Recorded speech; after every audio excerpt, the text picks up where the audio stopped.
to do is stay a minute, just stay.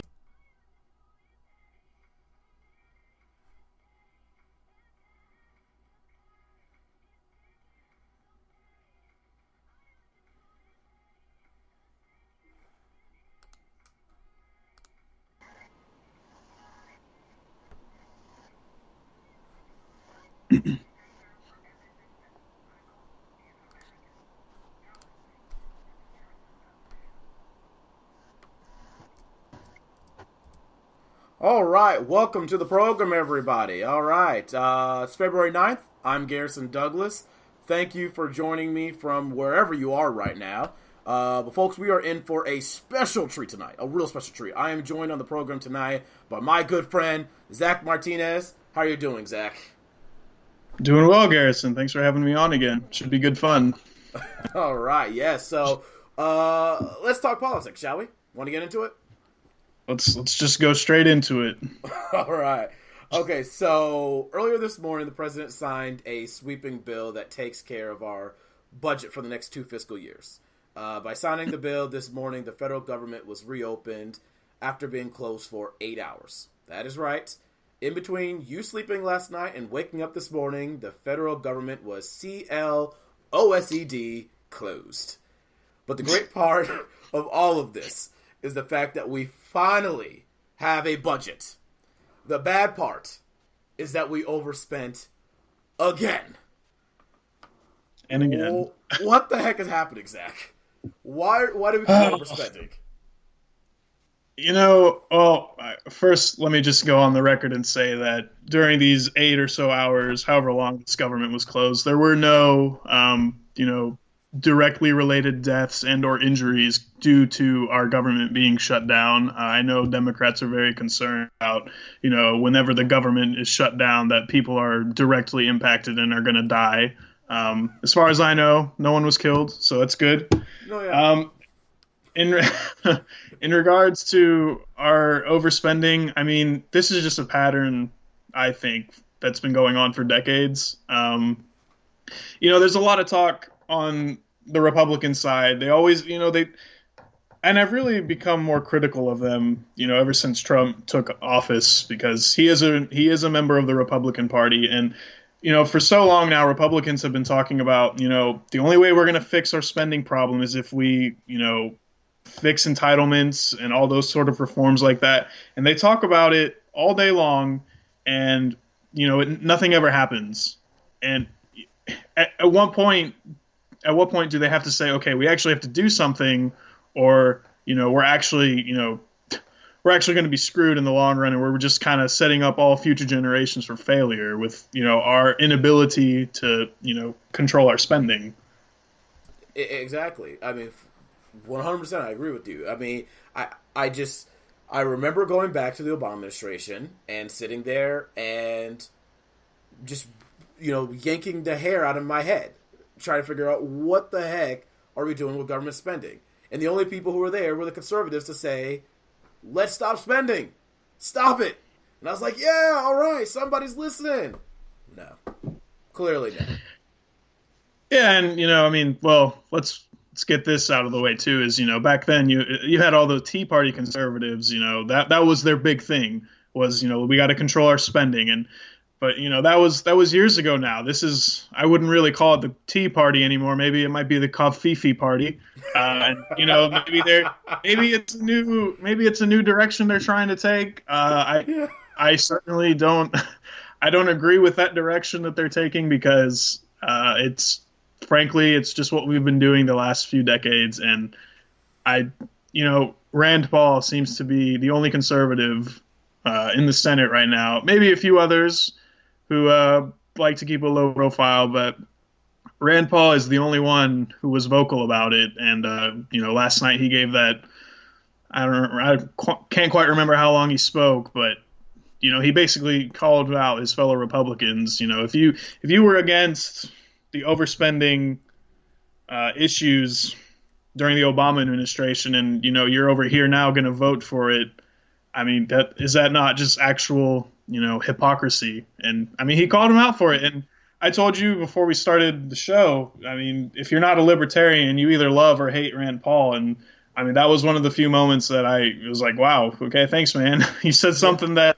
frankly, I wish a lot more people agreed with. Yeah, exactly. And, since you brought it up, I'm going to go ahead and play for the audience what we're exactly talking about. This is a clip of Rand Paul on the floor of the Senate, essentially filibustering the budget, essentially. They're getting ready to vote on the budget at midnight, or right before midnight, and he filibusters. Let's go ahead and take a look at the clip here.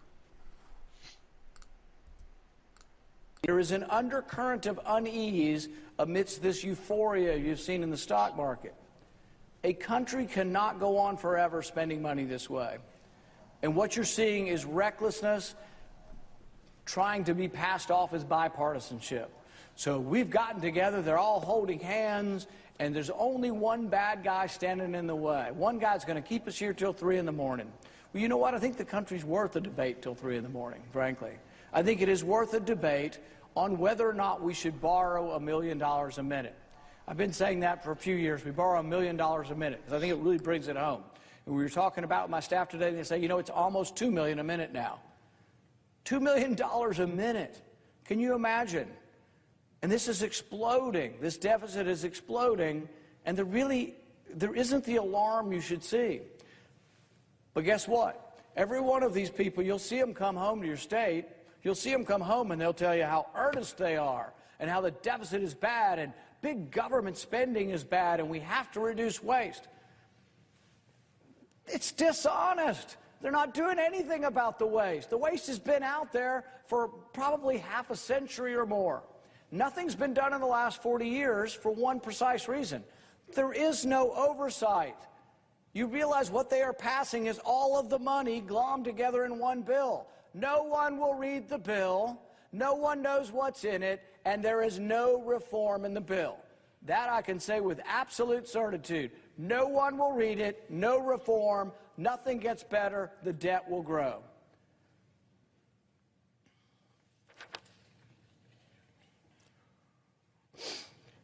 When the Democrats are in power, Republicans appear to be the conservative party. But when Republicans are in power, it seems there is no conservative party. You see, opposition seems to bring people together, and they know what they're not for, but then they get in power and they decide, we're just going to spend that money too. We're going to send that money to our friends this time. The hypocrisy hangs in the air and chokes anyone with a sense of decency or intellectual honesty. The right cries out, our military is hollowed out, even though military spending has more than doubled since 2001. The left is no better. Democrats don't oppose the military money as long as they can get some for themselves, as long as they can get some for their pet causes.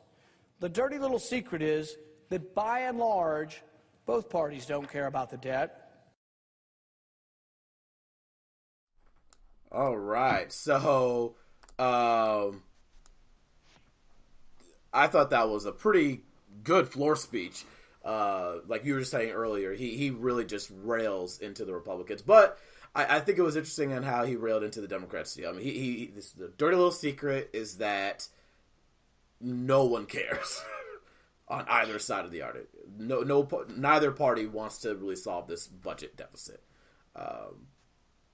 And the thing I just can't seem to grasp is, well, and I think let me say this. The perfect example of this is, what was it? Just a few weeks ago, or I guess now, wow, we're in February, so over a month ago, when we were doing the tax reform debate,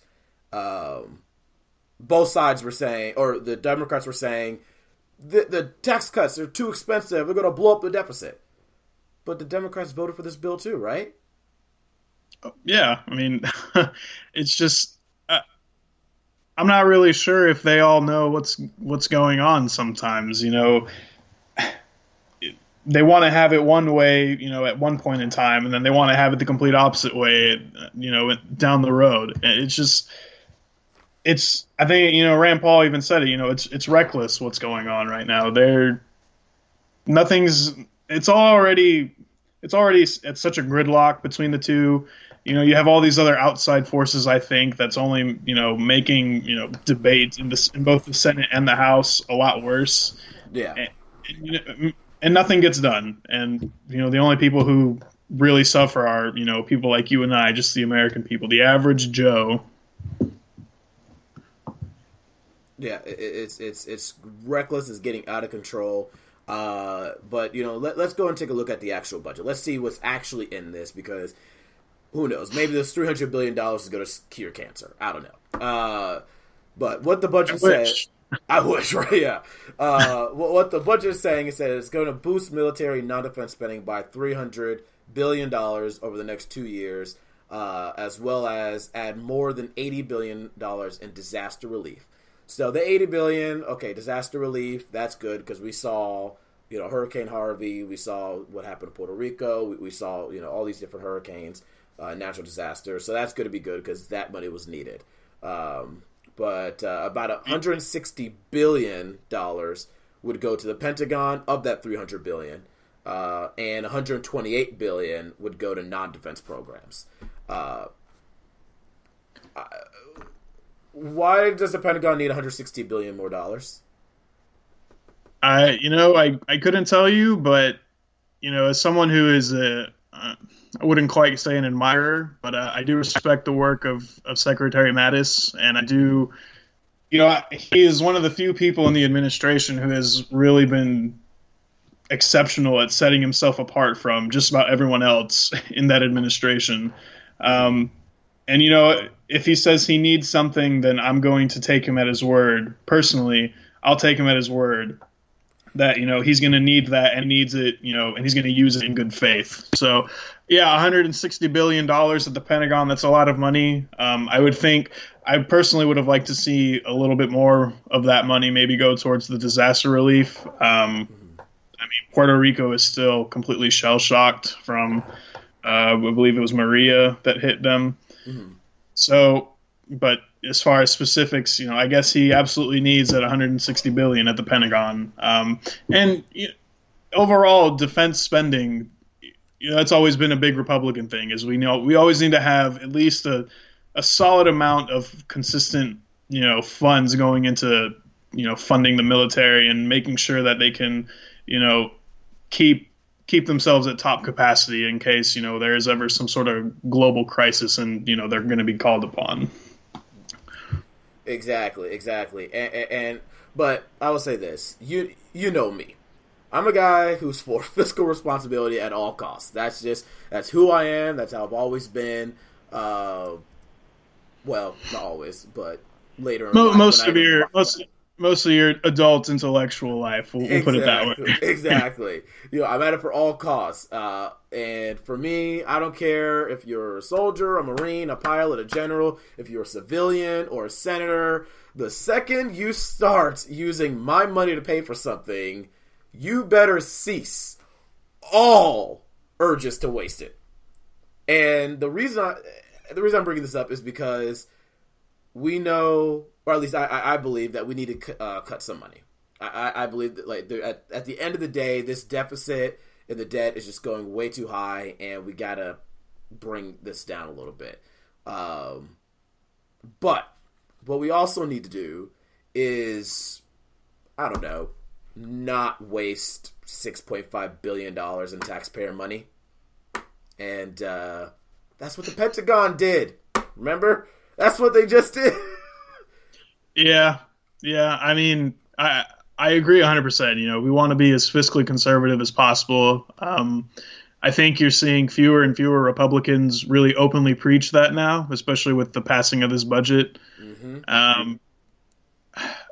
And, you wouldn't think you wouldn't think being fiscally conservative would be all that difficult. I mean, you and I, we have to manage our money as, young adults, having gone through school and having, bills and whatnot to pay. Mm-hmm. We got to provide for ourselves. And it's just, I'm not saying that, obviously our own budgets as compared to the budget for the country are vastly different. But, someone or a group of people, someone has to just sit down with this budget and sit and see all the expenses and all the spending that we're doing. And they've got to be able to pinpoint, okay, look, what are some things that we're spending money on that we really don't have to, or what is some money that we can maybe allocate from A to B or from C to D. I don't want to say it's an easy job, but I mean really if our elected officials are unable to figure out what is really driving our I don't want to say economic crisis, but our spending issues, then I mean what do we do? I mean, obviously we can elect new leaders, but it just seems like this. It seems like we've been stuck in this place for decades now. No, yeah, and the thing I'm trying, and I don't know, maybe you know the answer to this. I'm not expecting you to know it, but if you do, that'd be great. But why is it that why is it that every single time the budget process comes around, there is this like desperate need to always spend more money? Like, why isn't it that we just say, use the same budget from last year for this year? If I didn't get a raise this year, my budget for next year is going to look pretty similar, minus or plus maybe a couple different things moving it around, but it's going to look pretty similar to this year's budget. I don't get, why is it that, okay, our revenue went down, but we got to spend $160 billion more dollars or $300 billion more dollars in this and that. And like, there's always something new to buy. Why is there always something new to buy? Or at least on top of what you're already doing. Because it's not like I could get, you're saying, we need to buy more planes. Okay, buy more planes out of the same budget you were using last time. Why did the planes get more expensive this year? I don't get that.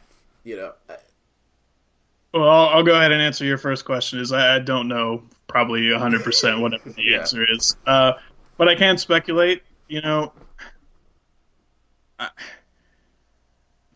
It's hard to say. I mean, we always let's take a real life example, something maybe that we can all relate to. And you talked about this a few weeks ago.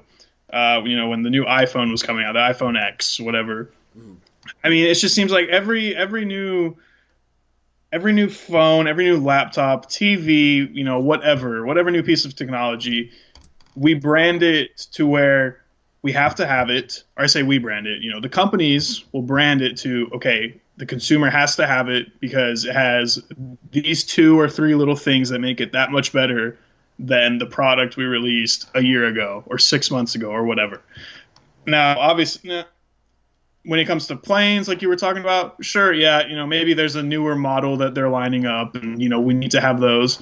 And, it's fine, but we don't need to blow up our budget to, completely replace all of our old planes and get these new planes. Like, do we really need them? Or, I mean, sure, I would love to have an iPhone X. I think it's really cool that it's got a great camera, it's got the OLED display and whatnot, but I don't need it to function every day. I have my iPhone 7. It's still working perfectly fine. Yep. So, but I just, I don't know why.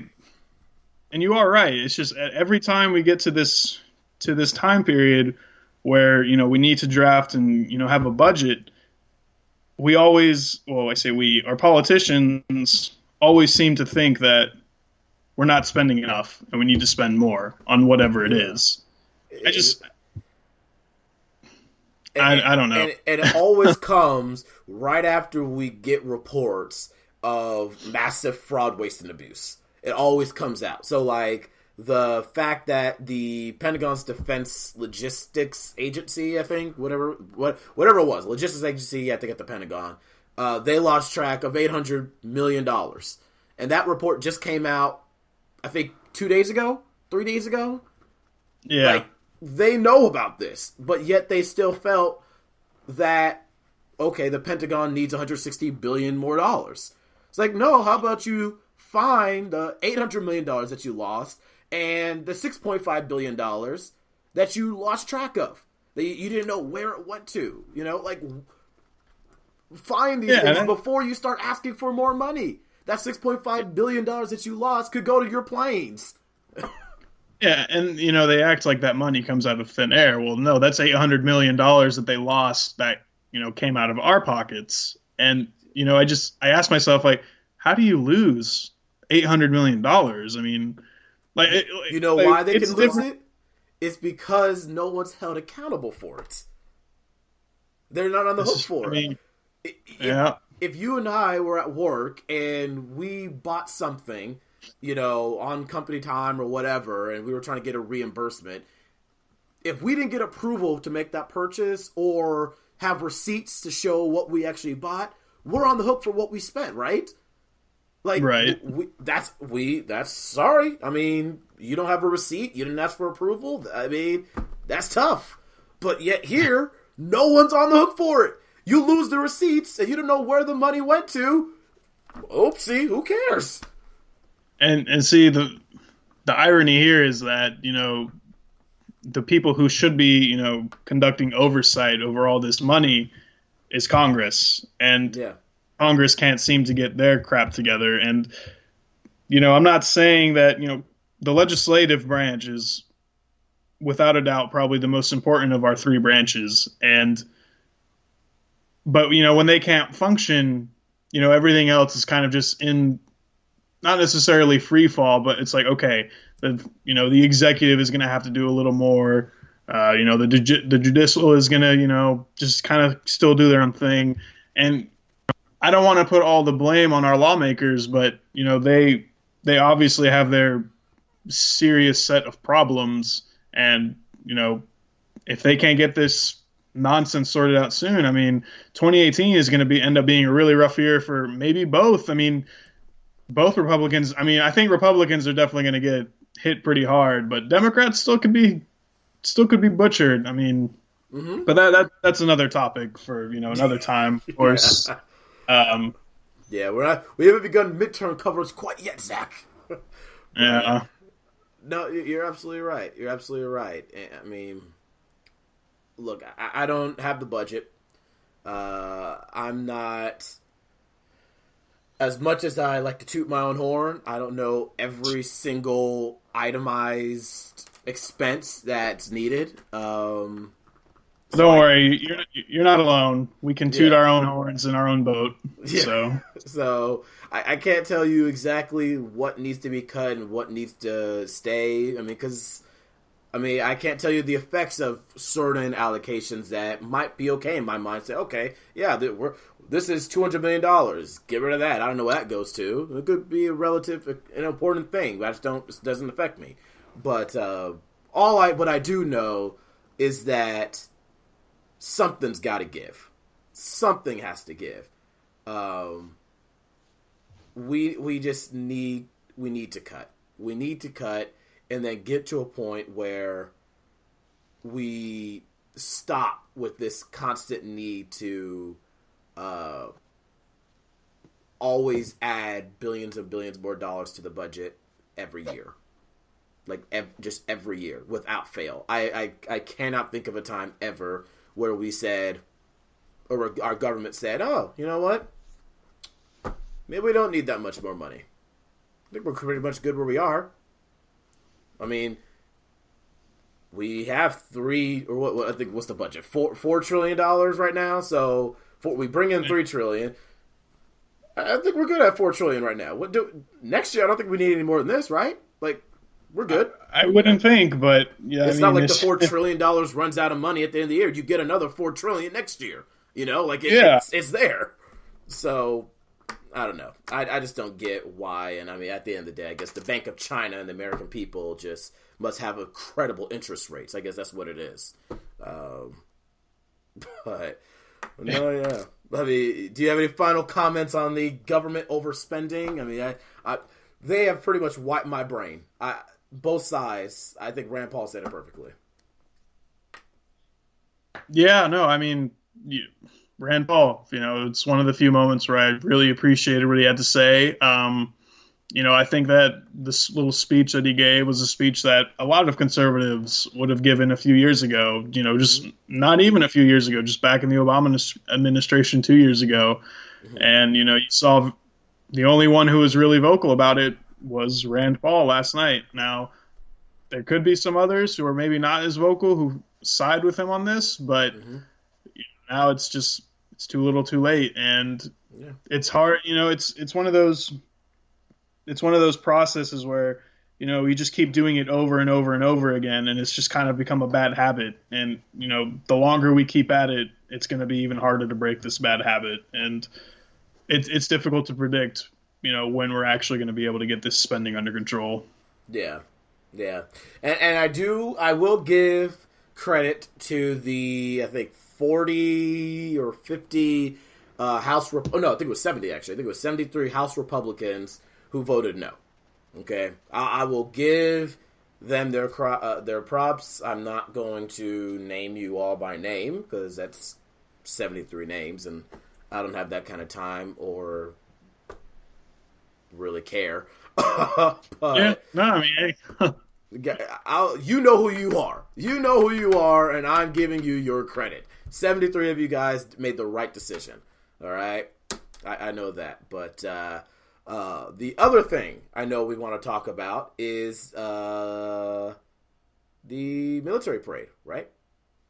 Trump's military. Yes. Yeah, like Yes. let's get into that. For those of you who do not know, the president had proposed, what was it, about a week ago or 2 weeks ago, that I think he actually, yeah, maybe then. I want to say he also mentioned it at some point during his presidential campaign that it would be something he would like to see if he were elected. But for sure, he did mention it a week ago. Yeah, and I think because it was, he really got excited about it when he was in France, right? He was in France, Yes. and he saw the Bastille celebration, and he was just like, "Whoa! I must have it! I must have it! Shiny truck, I must have it!" Yeah. So okay, there's like a bunch of different reasons we could break down as to why, at least in my opinion, this is a bad idea. But I think the first thing we got to hit is, since we were just talking about money. How much is this? Like, this is gonna be a problem because we don't know how much money it's gonna cost. This is real money, right? Yeah, I mean it's going to be money out of our pockets. Maybe we'll get lucky and the Pentagon will find that 800 million they lost, and maybe they can use that money towards it. But I do want to, just to start out this whole topic, I want to stress the importance that I think a person can be pro-military, but at the same time they can be anti-military parade. I'm one of those people, and I support the military 100%. I think a military parade that shows off, quote unquote, all our military hardware and our soldiers, that's just not something that you see in a first world country or in a developed state like ours. That's something that the North Koreans do. The Chinese will do every now and then. It's a very old school. It's like an authoritarian, method to just show off your power to the world. But really, who actually cares? I mean, it's 2018, for crying out loud. No one cares. And like you said, it's going to cost a lot of money. It is. And I mean, people can say, "Oh, well, France did it. Why can't we do it?" France is also a developed state. My reaction to that is the French gave up during World War II, like within 6 weeks. Like, yeah. I think it's very brief. Yeah, I think the French have like this special exception where they need to show that they have some sort of military strength. Like, given their history, they need to show off. We don't have to, okay? That's just not, like you're saying, it's not becoming of a developed state. It's not becoming of who we are as a country, We don't need to brag. We're the superpower. I don't think anyone in the UK, I don't think anyone in North Korea can say what they want, or Kim Jong-un can say anything he wants, but he can't doubt the fact that we are the most powerful nation on the earth. Like, there's just, everyone knows that. At least in conventional warfare, we are. Yeah, I agree. And, going back to, you talk about, this idea that we have to show off. And I really think that, from some reports that I've heard and, just, what you hear on TV every now and then, is that in the president's mind, he really thinks that in having this parade, it's all about showing off our military might to the world, and this is like he thinks much of the world looks to our military might, and they see that as their inspiration to be more like the United States of America. And frankly, I would wholeheartedly disagree with that. When I think of back in the Cold War and then the years before when states were trying to develop their own political systems, a lot of them would look to America, but not for their military, but they would look to America for our rule of law, our constitutional rights. Those are the things that really make our country great, not just because we have the shiniest and the biggest and the baddest military tools and the best soldiers. It's not, sure, it's something to be proud of, but I don't think it's anything to really it's not something I think of like, oh, I'm going to brag to the rest of the world about our military. It's just, I don't want to say it's childish, but it's kind of, it's unnecessary. We'll put it that way. No, yeah, and I think the thing that we have to ask ourselves is, why do we need it when our military service members didn't want it? They didn't ask for it. This was Trump asking for it. They don't want it. And then also, if let's say we do find out that the price tag is, let's say, $400-500 million for the whole thing, because we know that the Bush military parade was $80 million supposedly, and that one had no military equipment. That was just our soldiers marching to celebrate the end of the Gulf War. This one, I guarantee, is going to be more than that. So I can say at least 150-200 million, at least. Right. Wouldn't that money be better spent on actually going towards either improving the living conditions of our military service members or our veterans? Or going to the VA? I don't know. Like, doing things that actually help them, Let's use the money in a productive manner, and I agree. I mean, one of the big things that the president always has talked about is how our veterans in the VA are it's in complete shambles, and our veterans are completely mistreated. And it's like, I agree. Maybe we should use this military parade money instead for funding more money into the VA, new programs, so that way, more veterans, when they come back, they don't take their own life because of PTSD, or they don't have some sort of freak accident. But a military parade, I mean, that's not helping anyone. That's just a moment to have, a brief sense of patriotism that, we don't really have to have. I mean, I would like to think that most Americans already appreciate their military and what it does for them, every single day. Yeah. Granted, you'll have your few crazies who don't, but I mean, for the most part, I would say most Americans are going to be patriotic towards the military. Exactly. And I think we have to, I think one of the things I also want to think about here is we've done this, well, we had a parade, like I said, I keep going back to H.W. Bush, but George Bush did it for the end of the Gulf War. That was the reason why he held the parade, was to celebrate the end of a war. He was criticized for just doing that, but it was for a purpose. We're still at war, right? Like, we still have people, we have men and women on the ground overseas risking their lives for this country, and we're celebrating what? I guess my first thought that comes to mind is maybe, he'll use it as a way to say, like, yeah, look, we defeated ISIS and they're on the run, and like, they're on the run. They're not gone. Yeah. Yes. That's it's a huge difference. And, I think the biggest, you keep going back to HW celebrating the end of the first Gulf War. And, the biggest difference between that war and our current war on terror is it's a lot harder to end a war on, because we call it the war on terror, but it's really a war on, radical Islamic ideology. And that's, you don't really, how do you kill an ideology, I guess you could ask. So there isn't really, there isn't really anything noteworthy enough, I think, to, as long as we have thousands and thousands of American soldiers across the Middle East and in Africa and in other places around the world fighting, I don't think we really have, anything to really boast about or really to be, celebrating and having a big parade. I mean, there's still Americans they put their lives on the line every day. And, going back to most people don't even know that we have thousands of service members in Africa, and they think to themselves like, well, why do we have them there? Well, they're fighting this war on terror that's going to still be going on for a long time. Mm-hmm. I don't think that those service members really would appreciate that money being spent on a military parade for them. Maybe they would rather see that money go towards better equipment or more financial aid for their cause that they're fighting. Yeah, I just I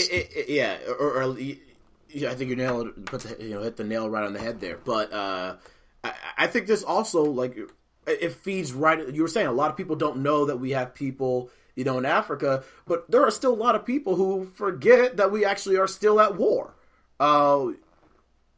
We've been at war for so long that it's kind of just become into the background.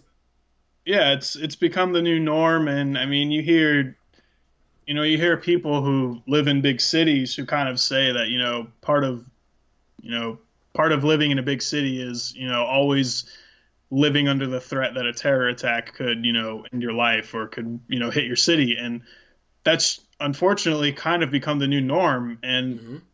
To have a military parade, other than wanting to show off our military might, I'm not really sure why else the president wants to have this parade.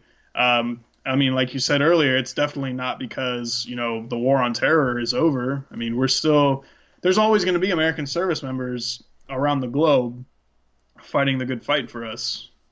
Exactly. And I fear that given where we are as a country and our disconnection with the current wars that we're fighting, that us having this massive military parade is contributing to this new norm of being out of touch with war. We're celebrating a victory that hasn't happened yet, in my mind. And I think a lot of people are going to sit there and say, yeah, we did it. I said, no, we've done a lot, but we haven't done it yet. We haven't won the war. We have won battles. And I think it's great to say, great job, guys, men, women, great job. You did a great job winning those battles. But we still have much more work to do if we're talking about winning the war on terror. And I think, just this parade is going to be contributing towards that mindset that, we're done. It's like mission accomplished all over again in my mind. No, I agree 100%. I mean, I hope that this parade doesn't kind of cloud the minds of Americans and that thinking, we're all said and done. And, it's 2018. A terror attack can happen at any time, anywhere, any place. And it doesn't even have to be that someone was radicalized over there in the Middle East or in Africa. I mean, it could be it could be your neighbor for all you know. So there's always going to be that threat that, that we live under. And, mm-hmm. just kind of tie it back into the parade. I think it's, if you want to have a parade, fine. I saw someone earlier, actually on Twitter, the Navy SEAL who shot and killed Osama bin Laden, he was one of the first. This was a pretty powerful tweet that he messaged out. He said, military parades are just third world, phony pieces of garbage. And I don't remember the exact wording, but he was pretty critical against it.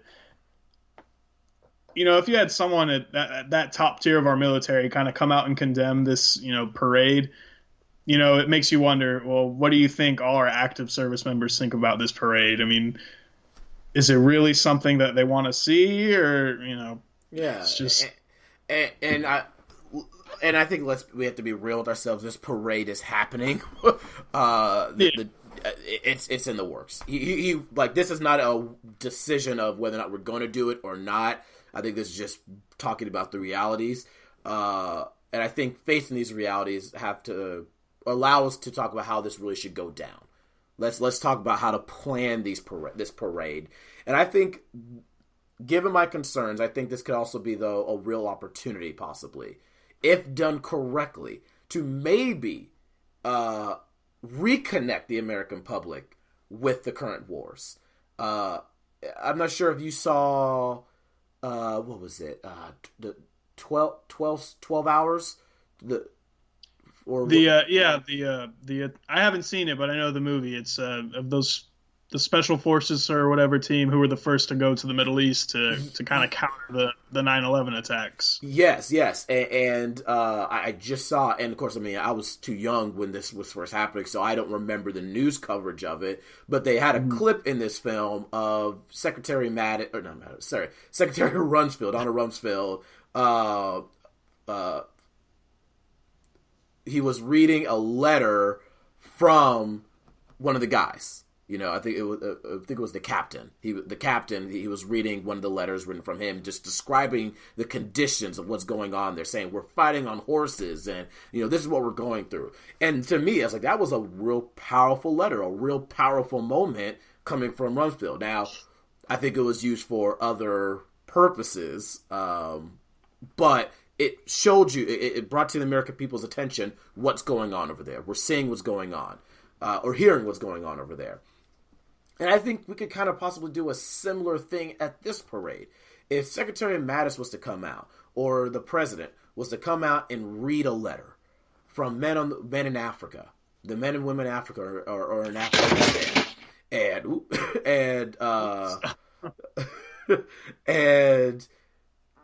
explain, read one of these letters and say, this is what's, we're over here, we're showing our force, but we're not forgetting that the war still continues.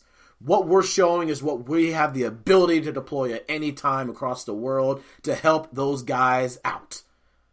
I think if we that could be a real opportunity to show the American people that, yes, we've done a lot. We've been at war, remember, since 2004? 2003, 2004? It's been a long time. Long time.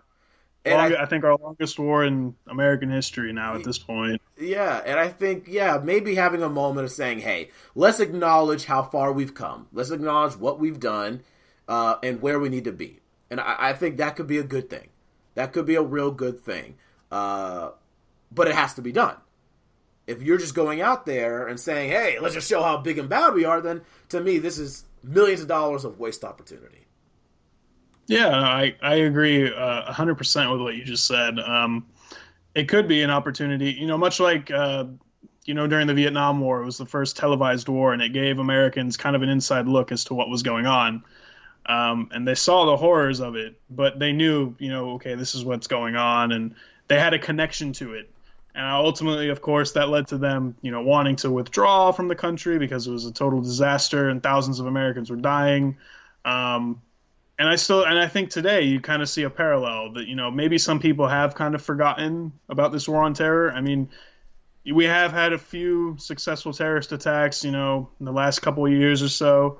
And it kind of, it leaves the American people a little somber, and it kind of gives them a little wake up call, I think, as to, okay, there's still people out there who want to, who chant death to America and all that sort of hate speech, I guess. But yeah, I mean, I agree with, your thought process that, if this parade is done right and it's not solely focused on showing off military might and, that we have the biggest tanks and, the strongest soldiers and whatnot and the shiniest missiles or whatever, then yeah, I mean, if that's the only purpose that the president wants of this parade, then I think it is a complete and utter waste of money. But if it's a way of showing people, like, look at this military we have and look how proud as an American citizen you should be to have a military like this that is, willing to go out and, fight and protect our rights and our country, then that I could support a parade that would focus on that. Instill a little bit of patriotism in our country. You can never really be too patriotic. You can always love your country a little more. just obviously don't let it get out of hand and let it turn into some crazy nationalistic sentiment.